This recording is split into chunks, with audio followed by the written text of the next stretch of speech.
आज हम सलमान रुश्दी के एक बहुत ही कमाल के उपन्यास मिडनाइट्स चिल्ड्रन की दुनिया में गहराई से उतर रहे हैं। हाँ, हमारे पास इस उपन्यास का एक सारांश है और कुछ बहुत ही दिलचस्प साहित्यिक विश्लेषण भी हैं। और हमारी कोशिश ये समझने की है कि कैसे एक इंसान की कहानी एक पूरे देश के जन्म, उसकी उम्मीदों और जो त्रासदियां हुई, उनकी कहानी बन सकती है। तो चलिए एक सवाल से शुरू करते हैं। जरूर। सोचिए अगर किसी का जन्म ठीक उसी पल हो जब उसके देश को आज़ादी मिल रही हो, क्या उसकी तकदीर और उसके मुल्क की तकदीर हमेशा के लिए एक दूसरे से उलझ जाएगी? बिल्कुल। मिडनाइट चिल्ड्रन इसी एक कमाल के आइडिया पर बनी है। और यही आइडिया इस किताब को सिर्फ एक कहानी से कहीं ज्यादा बना देता है। रुश्दी ने जिसे हम जादुई यथार्थवाद या मैजिकल रियलिज्म कहते हैं, हाँ, उसका इस्तेमाल करके भारत के जन्म और उसके बाद के जो उथल-पुथल से भरे दशक थे, उनका एक बहुत ही शक्तिशाली रूपक तैयार किया है। मतलब ये सिर्फ इतिहास नहीं है। नहीं, ये इतिहास को जादू के चश्मे से देखना है। तो फिर चलिए इस जादू को परत दर परत खोलते हैं। हम्म। कहानी का हीरो है सलीम सिनाई। जन्म की तारीख 15 अगस्त 1947 और जन्म का समय रात के ठीक 12 बजे। ठीक वो पल जब भारत एक आजाद मुल्क बना। और ये कोई मामूली इत्तेफाक नहीं है। इसी जन्म के पल की वजह से सलीम को एक खास तोहफा मिलता है। टेलीपैथी। हाँ, वो अपने दिमाग से दूसरे लोगों के दिमाग में झांक सकता है। और सिर्फ किसी के भी नहीं, बल्कि खास तौर पर उन सभी बच्चों के दिमाग में जो आजादी के पहले घंटे में, मतलब रात 12 से 1 के बीच। हाँ, पूरे भारत में पैदा हुए थे। और ये बच्चे भी मामूली नहीं हैं। नहीं, बिल्कुल नहीं। उनकी कुल संख्या 1001 है और हर एक के पास अपनी एक अनोखी जादुई शक्ति है। कुछ तो अविश्वसनीय है। जैसे एक लड़की है जो इतनी खूबसूरत है कि उसे देखने वाला हर इंसान अंधा हो जाता है। या वो लड़का जो आयनों में से गुजर सकता है एक जगह से दूसरी जगह। और एक है जो अपनी मर्जी से अपना लिंग बदल सकता है। और सलीम अपनी इसी टेलीपैथी की शक्ति से इन सभी बच्चों को एक साथ ले आता है। हाँ, वो उनके दिमाग में एक तरह का वर्चुअल पार्लियामेंट बना लेता है। जिसे वो कहता है मिडनाइट्स चिल्ड्रन कॉन्फ्रेंस। ये कमाल का कॉन्सेप्ट है ना? हम्म। हजारों किलोमीटर दूर बैठे बच्चे एक दूसरे से बात कर रहे हैं, बहस कर रहे हैं, अपने सपनों को साझा कर रहे हैं। यहाँ जो बात सबसे दिलचस्प है वो ये है कि ये शक्तियां सिर्फ कल्पना की उड़ान नहीं है। तो फिर क्या है? असल में ये एक नए आजाद देश की अनंत संभावनाओं का प्रतीक है। सोचिए आजादी के साथ कितने लाखों सपने, कितनी उम्मीदें, कितनी प्रतिभाएं पैदा हुई थीं। बिल्कुल। सलीम का दिमाग जिसमें सैकड़ों अलग अलग आवाजें गूंजती हैं, वो असम में भारतीय लोकतंत्र का ही एक छोटा रूप है। मतलब बहुत शोरगुल वाला, कभी कभी अराजक। हाँ, लेकिन विचारों और उम्मीदों से लबालब भरा हुआ। और यहीं पर कहानी का कैनवस बहुत बड़ा हो जाता है। ये सिर्फ सलीम की कहानी नहीं रहती। सही बात है। रुश्दी ने सलीम की जिंदगी को भारत के इतिहास के साथ ऐसे गूंथ दिया है कि दोनों को अलग करना नामुमकिन है। हाँ, सलीम की निजी जिंदगी में जो भी होता है उसका अक्स हमें देश की बड़ी घटनाओं में दिखाई देता है। जैसे सलीम का शरीर ही भारत का नक्शा हो। बिल्कुल। जब 1947 में देश का बंटवारा होता है तो सलीम का परिवार भी बट जाता है, बिखर जाता है। उसकी पहचान पर एक संकट आ जाता है। हम्म। फिर 1965 की भारत-पाक जंग के दौरान एक बम धमाके में सलीम अपनी याददाश्त खो बैठता है। सब कुछ भूल जाता है। अपना नाम, अपना परिवार, अपनी शक्तियां, सब। वो एक भावनाहीन सैनिक बन जाता है जिसे लोग बुद्ध कहते हैं। ये कितना गहरा कटाक्ष है। और अगर हम इसे बड़े परिप्रेक्ष्य से जोड़ें तो रुश्दी शायद ये कह रहे हैं कि भारत जैसे देश में आप अपनी निजी जिंदगी और देश की राजनीति को अलग-अलग नहीं रख सकते। वो जुड़ी हुई है। हमेशा।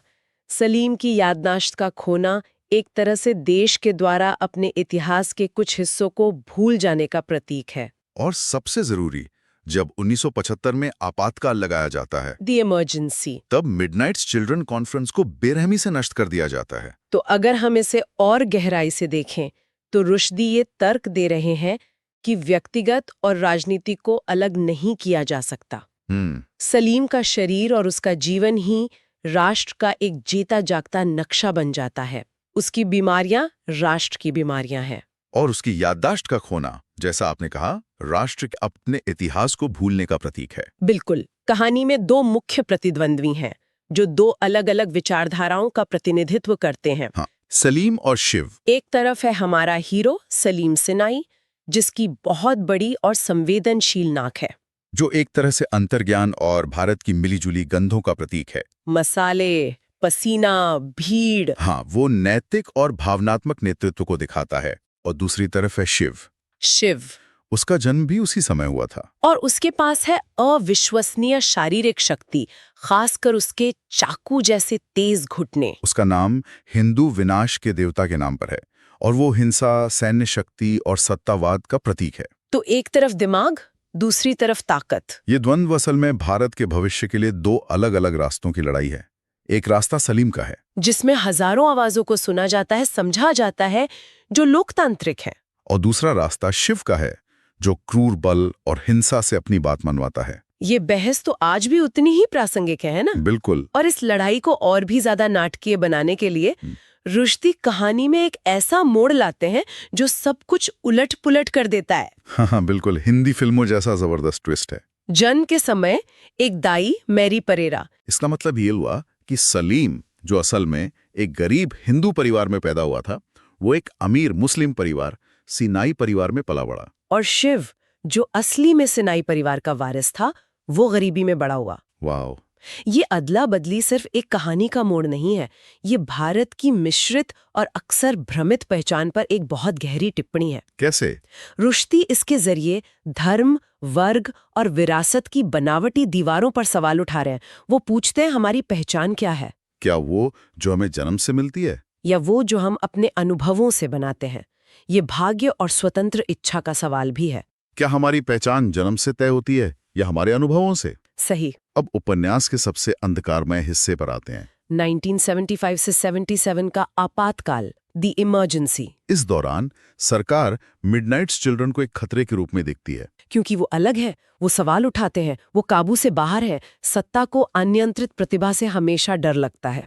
तो उन्हें एक-एक करके ढूंढा जाता है, पकड़ा जाता है और उनकी नसबंदी कर दी जाती है, स्टेरिलाइजेशन। जिससे उनकी सारी जादुई शक्तियां हमेशा के लिए खत्म हो जाती हैं। और इस पूरे अभियान का लीडर कौन होता है? शिव, जो अब सत्ता का एक क्रूर एजेंट है।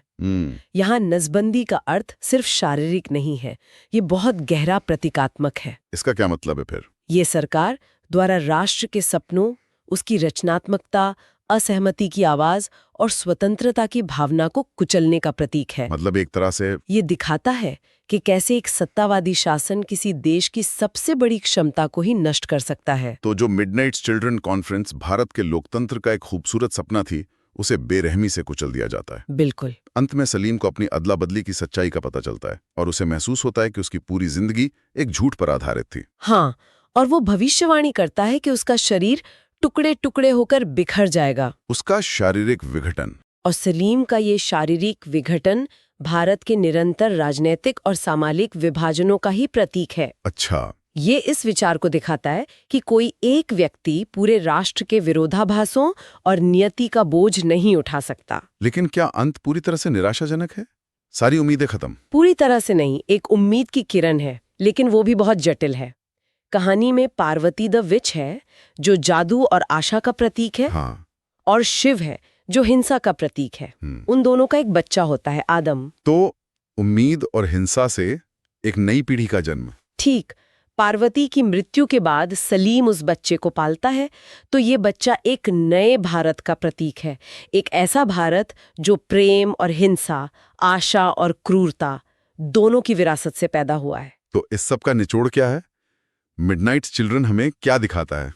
मेरे ख्याल से ये हमें दिखाता है कि इतिहास केवल किताबों में लिखी तारीखें और घटनाएं नहीं है। वो लोगों के जीवन में रहता है, सांस लेता है, उन्हें आकार देता है। कि वो एक अविश्वसनीय कथावाचक है। हाँ, कि उसकी याददाश्त उसे धोखा देती है। और वो तथ्यों को तोड़ मरोड़ देता है। शायद रुश्दी ये भी सुझाव दे रहे हैं कि राष्ट्र भी तो इसी तरह अपने इतिहास को याद करते हैं। मतलब?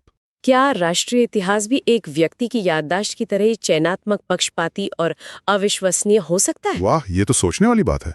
ये सवाल ही इस उपन्यास की असली विरासत है।